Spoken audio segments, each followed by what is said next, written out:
Caríssimos, estávamos hoje programados para receber a Dalva Silva Souza, mas por um problema de ordem muito rápida, que não deu para resolver. Hoje teremos então o companheiro Carlos Prete, falando sobre o Código Penal da Vida Futura.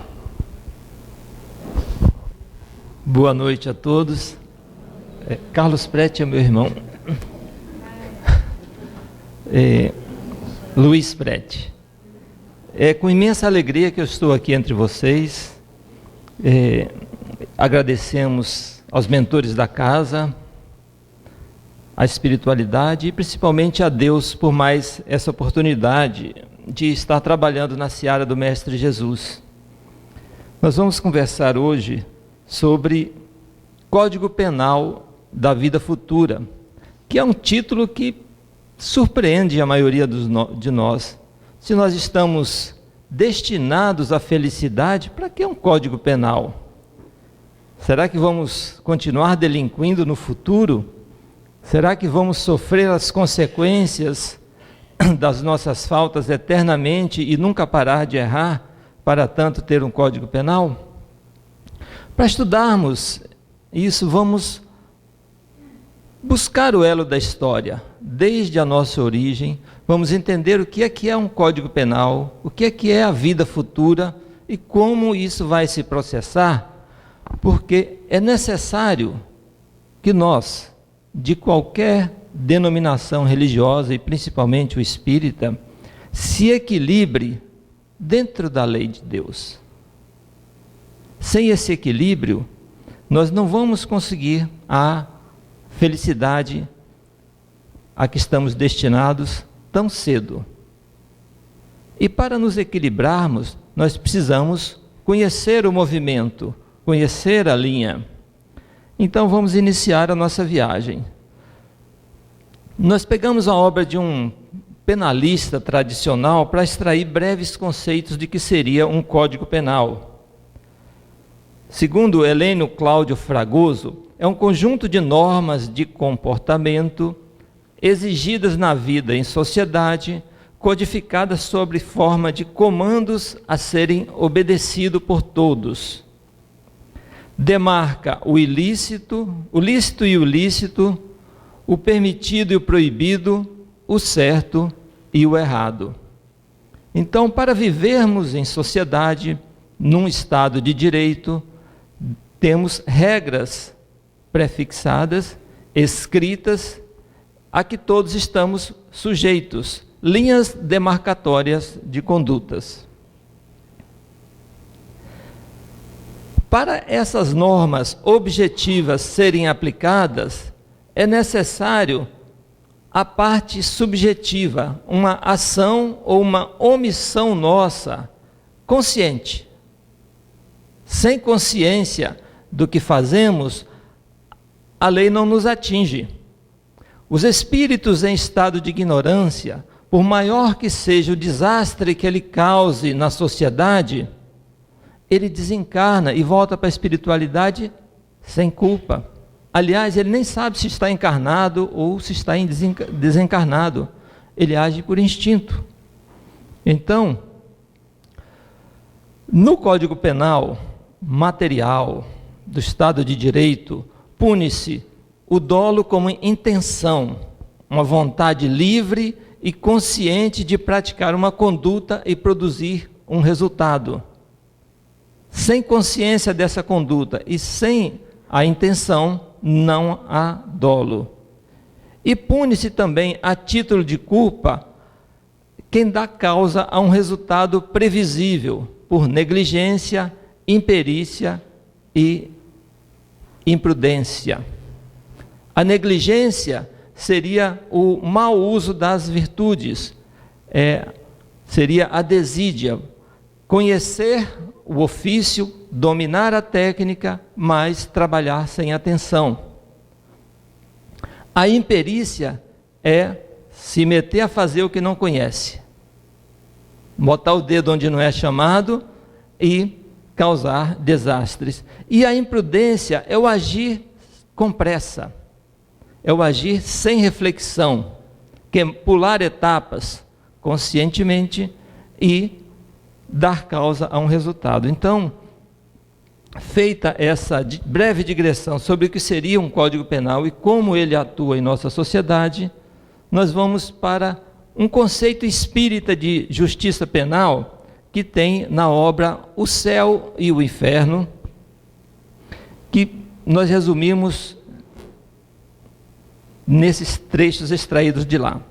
Toda imperfeição traz consigo um sofrimento que atua como um castigo. E o verdadeiro é o inverso. Toda perfeição é causa de felicidade, traz consigo uma recompensa, uma alegria. Na justiça divina, as penas se adequam ao grau de progresso dos seres. Aqui é onde entra o ensinamento de Jesus a cada um segundo as suas obras. Nas primeiras fases do progresso, o estado de ignorância sujeita à imersão nas trevas. O que seria isso? O mal, aquilo que ofende, prejudica, maltrata, na verdade, é provocado por quem está em estado de ignorância. O mal funciona como um mecanismo de progresso, de aprendizado, de aperfeiçoamento do espírito. Foi um palestrante, que eu não me lembro o nome dele, deu um exemplo interessante. Pegássemos uma semente de um carvalho e falasse: semente, eu vou enterrar você, jogar terra em cima, molhar, sujeitá-la à ação da natureza, dos vermes, etc., que no futuro você será um belíssimo carvalho. Você topa? Dificilmente, em sã consciência, a semente toparia essa empreitada. E é nela que estamos vivendo.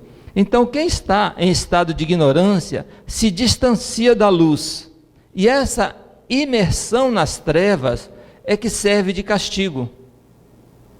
Muitos de nós que viveram no estado de ignorância ou que praticaram até o mal intencionalmente por desconhecer o bem, desencarnam e são socorridos pela espiritualidade e não percebem o socorro. Tal é o estado de imersão nas trevas, quão baixa é a sintonia desses irmãos. Já aqueles que alcançaram a lucidez intelectual sem o elo moral, a lei sujeita à agudeza da luz espiritual que faz sentir as dores de uma chaga viva. Muitos de nós avançam na ciência, no conhecimento, esgotam o estado da arte, têm a capacidade de criar coisas importantíssimas para a humanidade e criam metralhadoras, obuses, guilhotinas, bombas, armas químicas. A estes, a luz espiritual que ele já poderia ter alcançado vai atuar sobre ele. Ele vai estar privado da felicidade que poderia ter alcançado com o grau de conhecimento que já tem e vai sofrer vendo em volta de si aqueles que lhe compartilharam a caminhada acendendo e brilhando, e essa luz vai incomodá-los como dores de uma chaga viva. É também a lei atuando, a lei da justiça divina, dentro desse conceito espírita que a espiritualidade nos passou. Vamos estudar agora um pouquinho de natureza das penas, como as penas são aplicadas em nós. Nós vamos chegar. Nós temos penas de 3 naturezas: penas corporais, penas patrimoniais e penas morais. Há aqueles que ainda estão centrados na unidade de corpo sem espírito. A porta de entrada da pena é o corpo. Os que prezam o patrimônio, aqueles que lesam os outros, desprovidos de qualquer caridade, agem com avareza, são atingidos no patrimônio. E aqueles que elevam a personalidade acima da moral e acima dos outros com a intenção de oprimir, as penas entram pelas personalidades, as penas são, digamos, morais. Nós vamos conhecer isso mais de perto. E todas esses aspectos, na verdade, são projeções da consciência. Nós, como espíritos encarnados, temos projetado pelo nosso espírito um corpo, vivemos no mundo material e através do nosso labor, nós projetamos nesse meio e realizamos patrimônios e desempenhamos diversos papéis, diversas personalidades, como pai, filho, professor, aluno, profissional, atleta, etc. Em cada um desses papéis nós temos uma personalidade. E é por aí que as penas entram. Vamos entender melhor esses mecanismos. Vida futura. Para entendermos vida futura, precisamos conhecer vida passada. Na questão 115 de O Livro dos Espíritos, é dito que Deus criou todos simples e ignorantes. Parece que intuitivo o conceito de simplicidade e de ignorância, mas não é tão simples assim entender a simplicidade. O simples, ele contém o todo de forma descomplicada. Para ser simples, para agir com simplicidade, com destreza, é necessário muito conhecimento.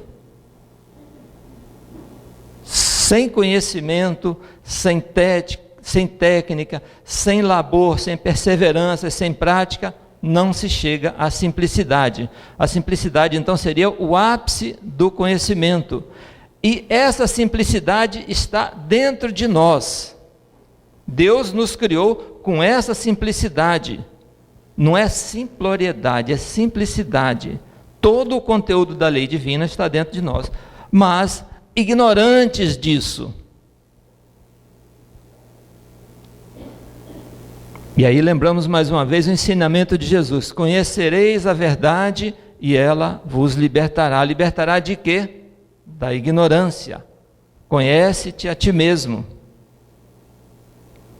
A lei de Deus está escrita em nossa consciência, então o que devemos e o que não devemos fazer está dentro de nós.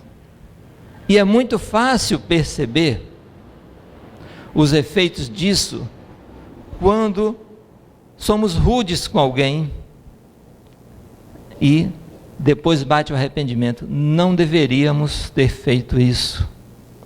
Mas já passou. Mas a lei atuou em nós. E mais, atuará novamente, porque estamos atraindo um tratamento rude. Nós estamos fixando um padrão de tratamento. Da mesma forma que fazemos uma gentileza. A lei também atua nos tornando mais leve. Tem uma equação bem simples. Se quisermos entrar na vida de alguém de uma forma negativa, cause um dano. Causemos um dano a alguém. Se quisermos ficar lá eternamente, não paguemos. É o quanto basta causar um dano e não reparar, é o quanto basta para entrarmos na vida de alguém e permanecermos lá por muito tempo. Da mesma forma, se quisermos atuar positivamente, façamos uma gentileza. Nos antecipemos a uma necessidade de alguém e façamos uma gentileza. Nós estamos entrando na vida dessa pessoa. Se quisermos ficar lá para sempre, basta fazermos uma caridade, um gesto de amor, de renúncia, algo diferente do normal. E tudo isso é a forma que a lei de Deus atua na nossa consciência. Os espíritos, nós, progredimos em múltiplas existências corporais. É a questão 166 de O Livro dos Espíritos. E lá ainda nos é dito que as primeiras encarnações nossas não são no planeta Terra, mas são as mais distantes da perfeição. Nós ainda estamos bem distantes, nós estamos no primeiro ou nos primeiros degraus da escadaria. Os espíritos passam de uma ordem inferior para outra mais elevada, questão 114. Então nós estamos condenados ao progresso. Clareados os conceitos de vida passada e vida futura, nós vamos fazer uma breve incursão na escala espírita dos mundos para ver onde se processa essas vidas. Nos mundos primitivos são as nossas primeiras encarnações. Nós, ainda em estado de animalidade, encarnamos nesses mundos. Em seguida, nós vamos para os mundos de provas e expiações. Seguido dos mundos de regeneração, nos situamos nesse momento aqui. Saindo dessa situação de provas e situações, o planeta Terra está entrando em uma condição de regeneração, que já se vive em muitos lugares, ou algumas pessoas, algumas consciências já vivem um estado de regeneração. Em seguida, nós temos os mundos ditosos e os mundos divinos, que nada lhes posso dizer sobre esses mundos, mas conto com vocês para quando estiverem lá, voltar aqui e me dar uma noção do que seja para mim complementar esse trabalho. Vamos avançar um pouco agora. As penas antes dos códigos, antes do Estado de Direito, como é que funcionava esse sistema de penas? Nós vivíamos em mundos primitivos, em estado de animalidade. As penas, nesse estado de animalidade, eram exclusivamente corporais. Pagava-se com a vida, ou com mutilações. Nós obedecíamos rigorosamente ao instinto animal. O instinto animal é uma inteligência altamente sofisticada. Ela pode ser percebida pelos nossos reflexos. Os nossos reflexos são rápidos, precisos. A dose de força, energia e movimento no espaço é suficiente para uma determinada incursão. Um piscar de olhos é um movimento instintivo, mas ele por trás dele tem tantos mecanismos sofisticados que não conseguimos nem perceber. É uma inteligência automatizada, e à medida que vamos progredindo, nós vamos substituindo esses automatismos pela razão. Prevalecia nesse estado primitivo, ou prevalece nos mundos primitivos, a chamada lei do mais forte. Os mais fortes sempre prevalecem sobre os mais fracos. E nós temos aqui ainda em nosso planeta alguns resquícios dessa lei, em algumas cidades, em alguns países, mas isso já está ficando para trás. E a vingança privada. Quem era ofendido se sentia no direito de reparar a ofensa, ou tomando o patrimônio, ou destruindo uma cidade, fazendo qualquer barbaridade que lhe satisfizesse ou fizesse apagar da sua mente aquela ofensa. Ou seja, fiz, mas pagaram caro por isso. É uma condição ainda de animalidade. Aí nós tivemos os códigos penais da vida passada, que vamos situar essa faixa aqui. Saímos do mundo primitivo e tem essa interseção aqui, certo? Seria uma transição para o mundo de provas e expiações. Início da sujeição à lei de causa e efeito.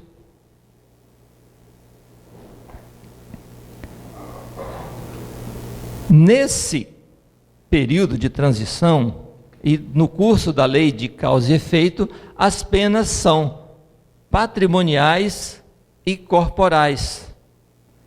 Ainda há a pena de morte, as mutilações, a perda de bens, que são penas dessa natureza exclusiva.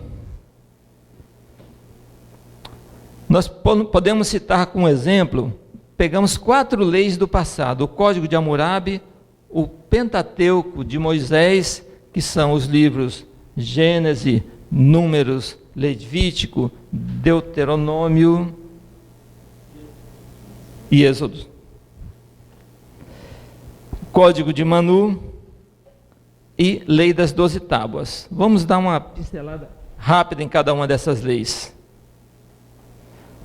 Código de Hammurabi, Babilônia, século 18 a.C. As propostas dessa lei: implantação da justiça na terra, destruição do mal, punir a opressão do fraco pelo forte. As penas: morte na fogueira, na forca ou empalação. Não sei se vocês não sabem o que é empalação. É enfiar uma estaca de baixo para cima e deixar a pessoa erguida. Mutilação e uma vida por uma vida, que essa era mais dolorosa. Se alguém tirasse a vida de um familiar de alguém, a outra família tinha direito de escolher um naquele núcleo familiar para matar. Geralmente procurava o mais querido. Era terrível isso, mas funcionava assim. Era instrumento disciplinador das consciências ainda animalizadas. Pentateuco de Moisés, Oriente Médio, século 16 a.C. Linha central: os 10 mandamentos, que todos nós conhecemos. Livros Gênesis, Êxodo, Levítico, Números e Deuteronômio. E penas: aí começaram os castigos divinos. Vocês lembram das pragas do Egito? Deve estar até na moda agora, tem uma novela, os 10 mandamentos, está na mente de todo mundo. A pena de talião, que é o olho por olho, dente por dente, e os mais ricos, ou de maior poder aquisitivo, poderia substituir uma pena de mutilação por uma pena de multa. Utilizar o patrimônio para se livrar da pena. Em seguida, o Código de Manu, Índia, século XV a.C., propostas: estabelecer as bases da convivência social, instituição de um sistema de castas, que todos já ouviram falar como funciona na Índia, não vamos nos ater. Prevenção e repressão de crimes, mais um instrumento de controle social para uma população muito numerosa. As penas: morte, mutilação e perda de bens. Mais uma vez aqui, penas corporais e patrimoniais. Não se fala aqui em penas morais. Em seguida, Lei das 12 Tábuas. Aqui a humanidade já dá um avanço. Século V a.C., as propostas: limitação dos poderes dos governantes. Já não é mais um governo de força, já tem um contrapeso que limita a atuação. Destruição do mal e punir a opressão do fraco pelo forte. Então, as grandes fortunas já não mais prevaleciam em Roma. Era chamada a Roma civilizada. Tinham leis, regras e juízes para aplicar a lei. Já começou a equilibrar, já tem uma suavização de costumes. Mas as penas ainda eram castigos físicos, açoites, chibatadas, perda de bens, prisão, banimento e morte. Também penas físicas e patrimoniais. Agora nós vamos entrar no momento atual que nós vivemos. Quando falo no momento atual, o advento do Cristo na terra para cá, da encarnação dele para cá. Nós saímos dessa interseção aqui entre mundo primitivo e mundo de provas e expiações e entramos nesta faixa aqui de provas e expiações. Essa interseção para cá será a de regeneração, nós vamos chegar nela. Aqui nós estamos na plena regência da lei de causa e efeito. Vamos esclarecer com calma como essa lei atua, apesar de intuitivamente todos já sabermos. As penas aqui são patrimoniais e morais. Nós já temos uma suavização de costumes. A prisão é uma pena corporal, patrimonial ou moral? Agora os encarnados. É uma pena moral, é restrição de limites, restrição de liberdade. Quem já esteve no cárcere, certo? E não precisa ser necessariamente o cárcere estatal, não. Tem cárcere mental também, são prisões terríveis. No Código Penal da vida presente, os princípios são a moral cristã, a lei do amor e do perdão, o reino de Deus e sua justiça.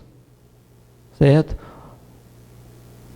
Encerrada aquele período mais bárbaro, das leis mais duras, o Cristo nos traz uma certa leveza. Nós continuamos sujeitos à lei, nós continuamos sendo tratados como verdadeiras crianças espirituais, mas já nos é apontado um horizonte, a humanidade já adquiriu um grau de maturidade mínimo que consegue perceber esse novo ensinamento. Nós pensamos aqui em O Sermão da Montanha algumas normas do Código Penal da vida presente. Ouvistes o que foi dito pelos antigos, não matarás. Eu, pois, vos digo, qualquer um que sem razão se encoleriza contra o seu irmão, olha com desprezo ou o ofende, estará sujeito ao juízo. Gente, como é que isso se processa? Tinha uma expressão chamada raca, que se dizia, pronunciava raca e cuspia para o lado, em sinal de desprezo, de rejeição pelo próximo. Tem nesse texto. Então, como se processa energeticamente um estado de cólera? Nós, para sentirmos raiva de alguém, para projetarmos no outro o nosso ódio, nós precisamos captar energia de baixo teor vibratório ou entrar em sintonias com entidades de baixa vibração, inocular e nos tornar plenos dessa energia para depois projetá-la no outro. Aí o que acontece com essa energia? Ela fica depositada em nós. Às vezes nós erramos o alvo, o outro não percebe, mas nós estamos sujeitos ao juízo, ou seja, estamos sujeitos à consequência dessa insanidade, porque nós vamos precisar drenar para a fonte a energia que impregnou nosso corpo espiritual. Ouviste o que foi dito aos antigos, não adulterarás. Eu, pois, vos digo, qualquer um que olha para uma mulher ou um homem para cobiçar, já adulterou com ele no seu coração. Olha, nós estamos falando justiça divina, lei de Deus, amor e perdão, e introduzindo o quê? A fonte dos sentimentos. Não é mais a consciência, é no coração. O desejo leviano, o pensamento irrefletido no Código Penal da vida presente, trazido pelo Cristo em O Sermão da Montanha, já é fonte de infração à lei. É uma lei muito dura, muito severa para nós que ainda estamos na infância, Para os espíritos superiores, isso é natural. Ouvistes o que foi dito, não perjurarás. Eu, pois, vos digo, de maneira nenhuma jureis, porque não podeis fazer branco ou preto um fio do teu cabelo. Seja, pois, a vossa palavra sim, sim, não, não. O que é que o Cristo está querendo nos dizer com esse não jureis? Vamos tentar nos situar dentro de uma escala evolutiva. Nós vivemos existências transitórias em mundos instáveis, em mundos sujeitos a modificações. E mais, nós ainda não nos conhecemos, estamos em elaboração, estamos mudando constantemente. E um juramento é uma coisa muito séria. É um compromisso com a própria consciência, invocando Deus ou uma santidade ou ao próximo, dizendo, não vou fazer isso. Mas sem me conhecer o suficiente e estando em constante elaboração, eu vou me pegar em perjúrio. Porque eu assumi um compromisso que eu não tinha estatura, eu não tinha conhecimento dos fatos, eu não tinha elementos suficientes para me comprometer. Eu não conhecia, não sabia onde é que estava entrando e já entrei fixando regras para mim mesmo. Por isso que o Cristo diz, abstenha-se de julgar. Vocês ainda não se conhecem o suficiente. Esse conselho do Cristo é preciosíssimo. Sim, sim, não, não. Não tenhamos receios de ser francos, magoamos mais não sendo. E mais, nos comprometemos mais.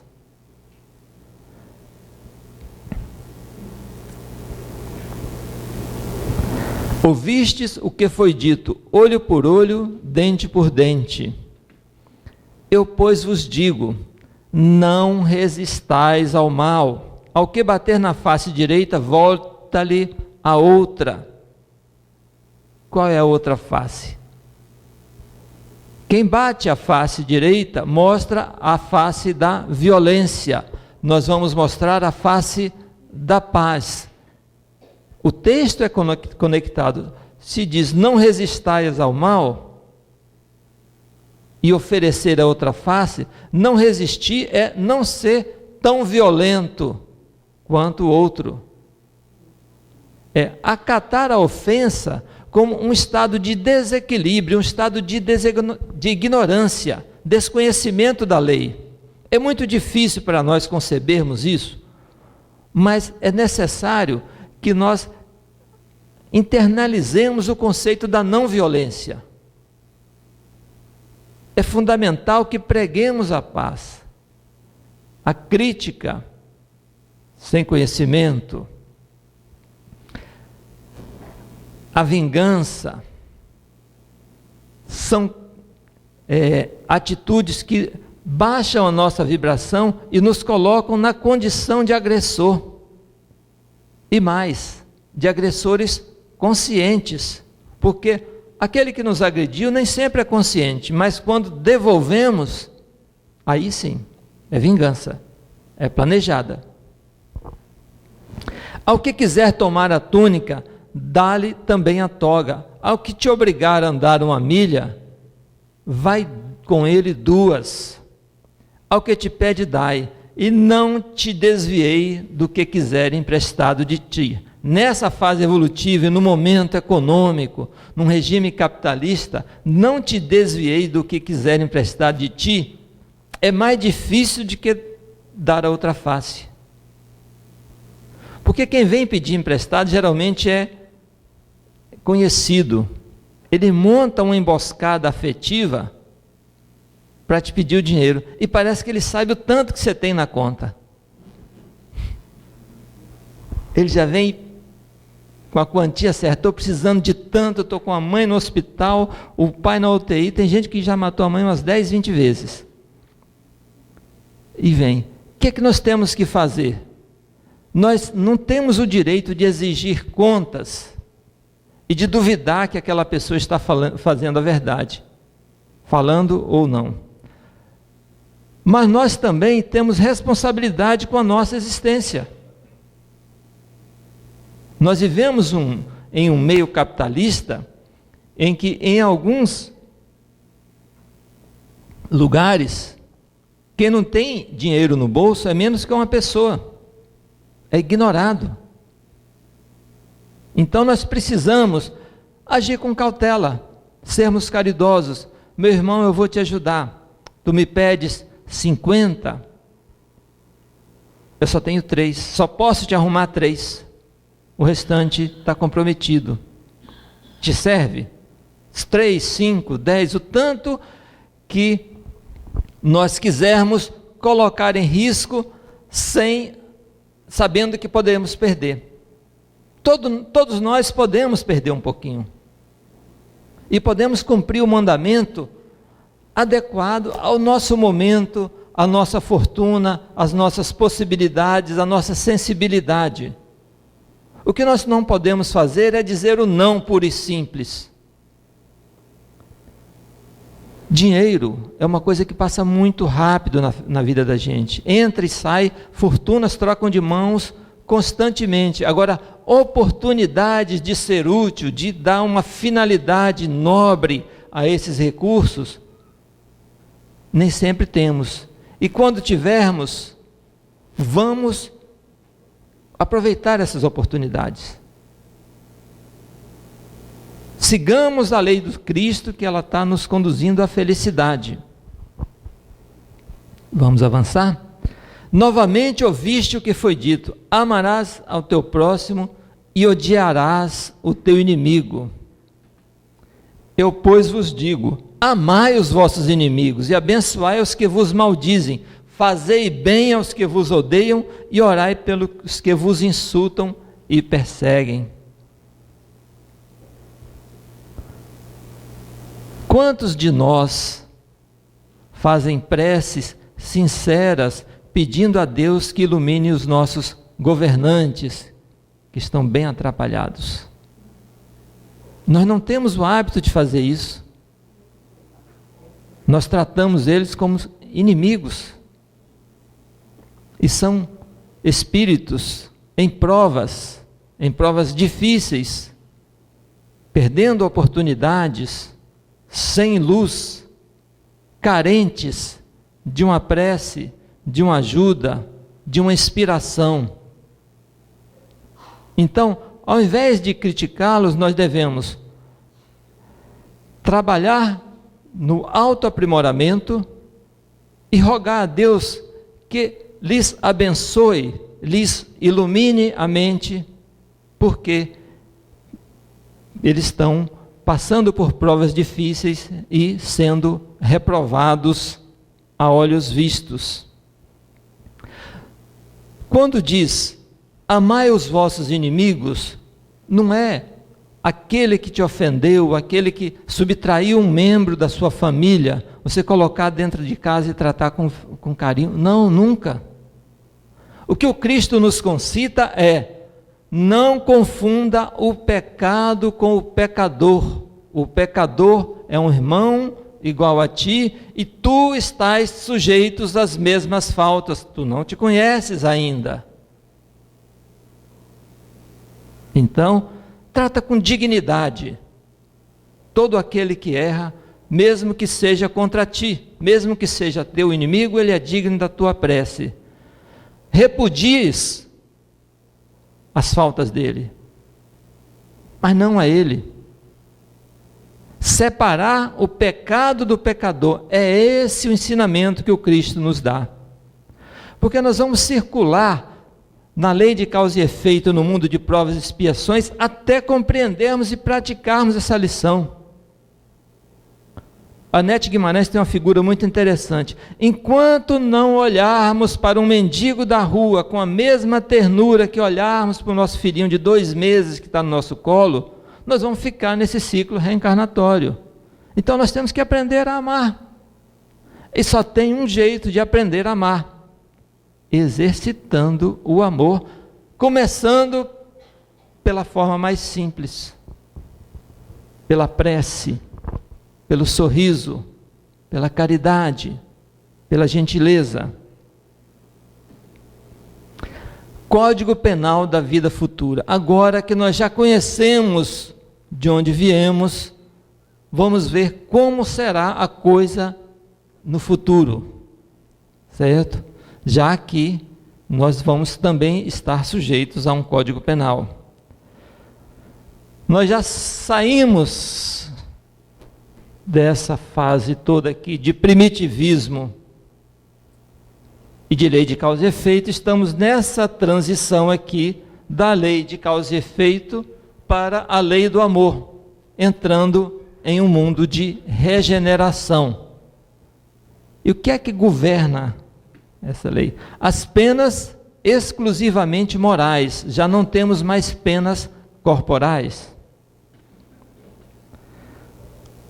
Princípios: autoinstrução, fé raciocinada, consciência dos atos. Nós que ainda estamos na infância do espírito, estamos sob uma exigência de nos instruirmos, sairmos daquela dependência de estar com um professor em sala de aula, nos dizendo que 2 mais 2 é 4. Ou, na aula de contabilidade, nós perguntamos, quanto é 2 mais 2? E o aluno responde, professor, quanto é que o senhor quer que dê? E ele faz uma mágica lá e dá o resultado que o cliente precisa.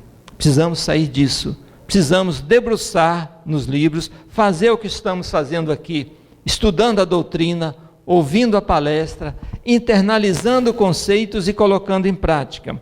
Fé raciocinada é aquela fé que resiste ao tempo, que resiste às mudanças, é a crença inabalável que só o conhecimento e a razão podem proporcionar.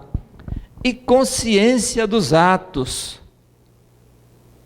prudência no agir, usar todo o conhecimento que nós temos, aliado à boa intenção, em todos os projetos, em todas as ações, em todas as nossas empreitadas.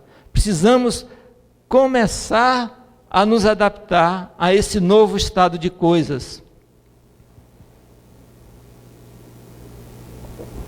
Quem diz que o mundo não tem jeito é porque está assistindo apenas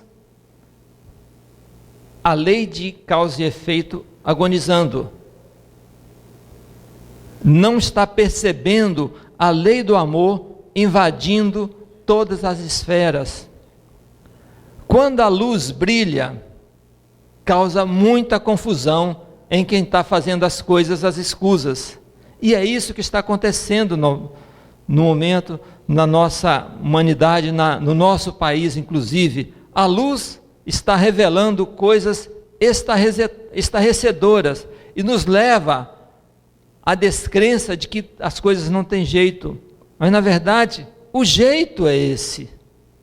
Nós estamos num processo de transformação e só passando as coisas a limpo, sem violência, com caridade, com respeito, com cumprimento das leis, é que nós vamos transcender essa fase e fazer a nossa luz brilhar. A cada um de nós cabe a prece, o respeito e a consciência dos atos, sempre voltados para amar e servir.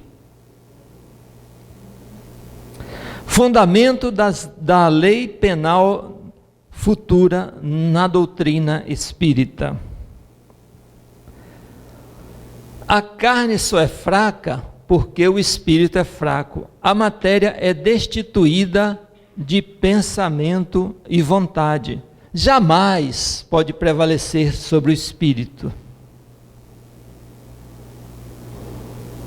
Vamos refletir um pouquinho sobre isso, porque já temos o conhecimento e a consciência de uma dimensão espiritual onde a verdadeira vida tem origem e se processa.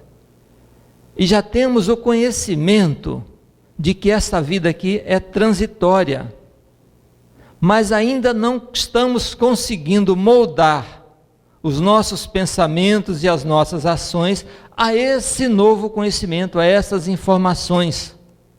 Vamos relembrar a encarnação de uma criança. Quando uma criança nasce e começa a brincar no berço, ela bota o pé dentro da boca, a mão, ela se apalpa, ela ri. Ela está se reconhecendo materialmente dentro de um conceito de unidade. Não dá para diferenciar no pensamento infantil corpo de espírito, vida material de vida espiritual, não dá. E a criança vai se desenvolvendo, chega ao auge dessas forças aos 17, 18 anos e ainda se confunde. Quando nós chegamos aos 25, 30 anos, já começa a ter um descasamento. As forças não continuam a aumentar, começam a decrescer. Mas a lucidez, a inteligência continua florescendo. Nós continuamos mais e mais inteligentes, mais e mais esclarecidos, mais e mais conhecedores e com menos forças físicas. Isso nos leva a concluir, sem qualquer margem para dúvida, que nós não somos aquele corpo que pensávamos ser. Nós estamos dentro de um corpo. E aí vem a pergunta: quem que está no comando? O corpo ou o espírito? Nós precisamos tomar as rédeas dos nossos destinos e nos conduzir. Se dependermos da matéria, nós vamos ser conduzidos à loucura através dos excessos, das satisfações, da satisfação dos sentidos físicos como única finalidade da vida. O espírito é o artista do próprio corpo, molda-o à feição das suas necessidades e tendências.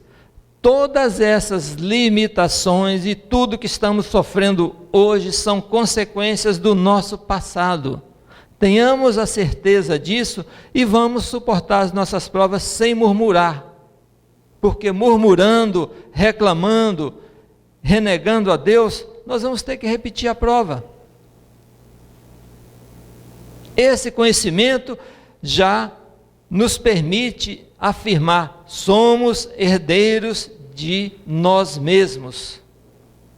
Então, vamos utilizar essa herança que nos legamos no passado e estamos vivendo as consequências dela hoje no presente, como instrumento de aprendizado, para não nos sujeitarmos às nossas faltas. Vamos tentar, a partir desse conhecimento, caminhar sem ferir. Porque qualquer momento que olharmos pelo retrovisor e vermos alguém caído com a nossa impressão digital, voltemos ali a tempo e prestamos socorro, estendamos a mão. Porque senão, se deixarmos para uma próxima existência, a lei vai agir duramente sobre nós. Consciência dos atos, essa é a orientação do plano de regeneração. Então, quando o projeto reencarnatório é feito, são levadas em conta as nossas necessidades evolutivas e as limitações que nós vamos ter que suportar, consequência das ações passadas. Alguns de nós chegam a dizer, no auge da insanidade: eu não pedi para nascer. E na verdade não pediu mesmo, implorou: pelo amor de Deus, me dá uma oportunidade de ir lá reparar. Quando eu sou confrontado com o meu passado, eu fico tão horrorizado que eu preciso de uma nova oportunidade, eu preciso do esquecimento para me reequilibrar. Eu imploro a reencarnação e estou aqui. Aí quando eu chego aqui e recebo a herança que eu projetei para o futuro,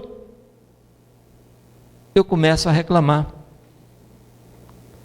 Esquecendo o passado, o inverso é verdadeiro para o futuro. Todos nós que estamos aqui, exceto os que estão encarnados, vamos desencarnar. Não temos data, nem hora, nem motivo ainda, mas todos estamos caminhando para isso. Certo? E o que é que nós vamos fazer depois? Vamos parar na enfermaria do plano espiritual? O que nós sabemos fazer aqui é útil lá do outro lado? Alguma equipe espiritual nos daria emprego de socorro, de socorrista? Nós somos confiáveis?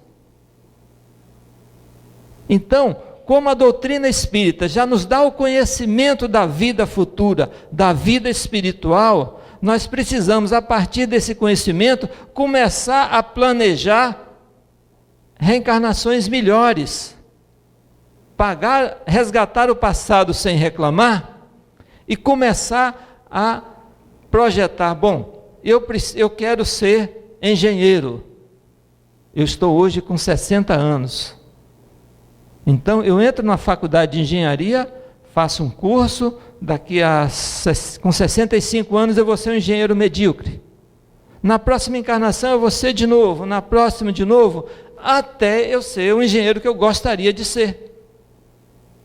Nós tivemos milhares de encarnações para trás, vamos ter milhares para frente.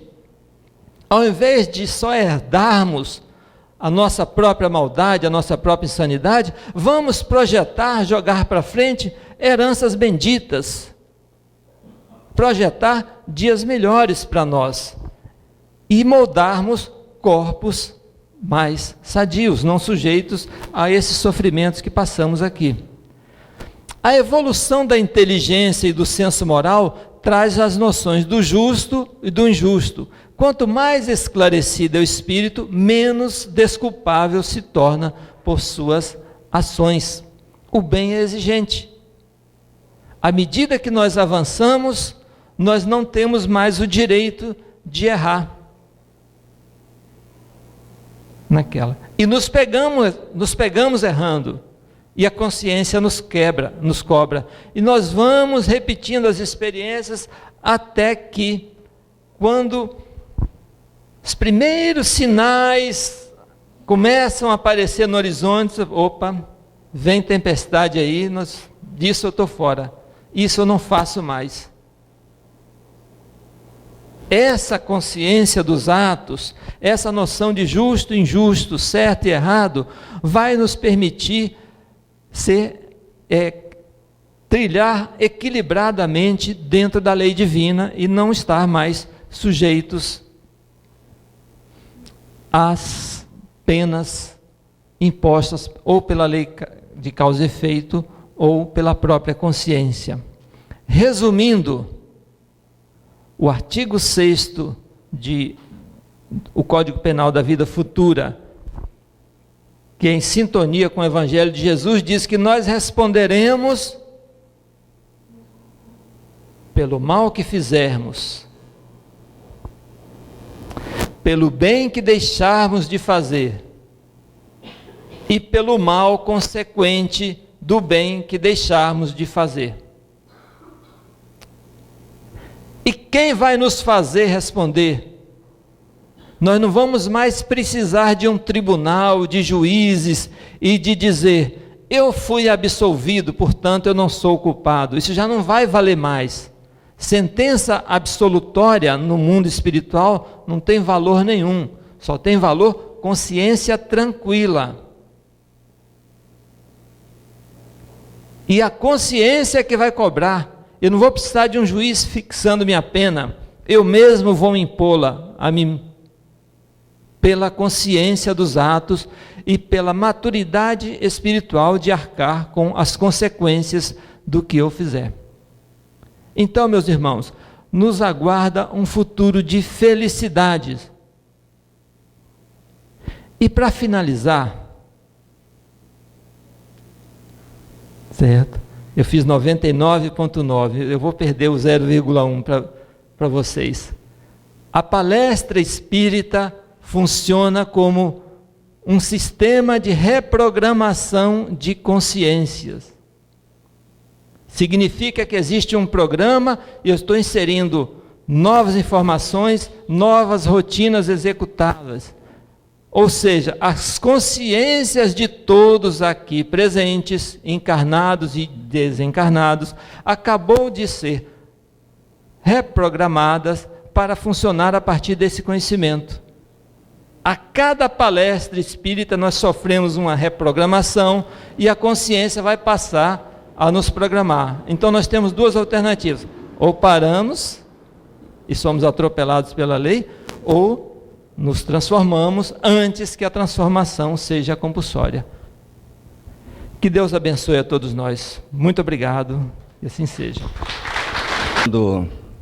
A palestra dele, eu fiz algumas anotações. O nosso centro espírita funciona de segunda a segunda.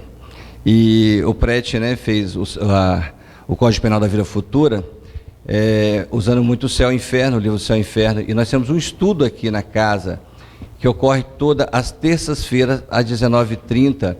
E é aberto, as inscrições são livres, basta que você chegue, né? Fica lá embaixo os nossos estudos. Então, se você tiver interesse de se aprofundar, de estudar esse livro, né, nós estamos iniciando nele, o Céu e Inferno, toda terça-feira. Também utilizou algumas perguntas aqui do Livro dos Espíritos, e nós temos também uma reunião, que o Prete até faz parte há muitos anos, do Livro dos Espíritos, é toda quarta-feira, que é estudado da primeira pergunta à última pergunta, de forma sistemática, de forma individual. Então, você também é convidado, pode vir, pode chegar aqui toda quarta-feira, que você será muito bem-vindo, às 8 horas, o Pai está me lembrando. E se outros temas também atuais, nós estamos iniciando, já tem mais ou menos um mês e meio, sobre o tema sexualidade na visão espírita. É um tema hoje palpitante, de muitas interrogações, de muitas dúvidas, de muitos questionamentos, e a casa se propôs, com a Maria Rufina, que é a nossa coordenadora médica na vida profissional, de fazer um estudo aprofundado nas diversas questões a respeito da sexualidade.